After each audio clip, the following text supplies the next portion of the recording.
Scattered along the northern limit line, which is an invisible boundary in the Yellow Sea that divides the waters of the two sides of the Korean peninsula, are a string of these tiny islands controlled by South Korea but claimed by North Korea.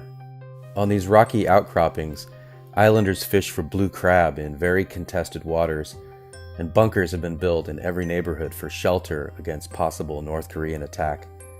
There are Korean War relics standing on the hillsides and razor wire encircling the entire seafront. Half the population are South Korean Marines and their families. When the demilitarized zone was created at the end of the Korean War, both sides insisted the division of the Korean peninsula would be temporary. Soon, they said, Korea would be united again, but more than a half-century later, the DMZ is still there, separating two of the world's most bitter enemies. But the DMZ not only divided the land and the seas, for 60-plus years, it has divided the Korean people, separating families indefinitely.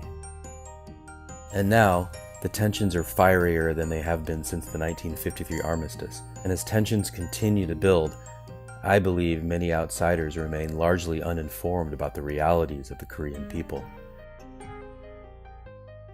My journey creating the story of the Yellow Sea Islands began in 2017. I traveled with South Korean islanders and Marines aboard an unpredictable, sometimes sea-sickening ferry to travel from one island to the next. And on the islands, I joined fishermen on their boats to gather crab traps. I climbed into abandoned bunkers and military guard posts. I placed my camera lens to the eyepiece of an observatory spotting scope to photograph the North Korean mainland just a few miles across the sea.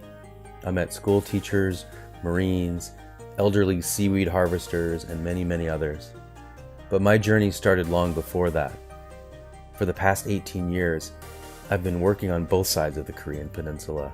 Having unprecedented access as a photojournalist, I've made nearly 50 visits to the otherwise isolated country of North Korea. In 2017, I traveled to both North Korea and South Korea on assignment for National Geographic magazine.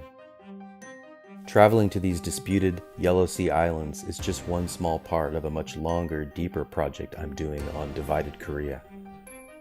So I continue my work, and my aim is to show, through my photography, how the lives of the Korean people on either side of the line have diverged, but also what remains of Korea and what do they share.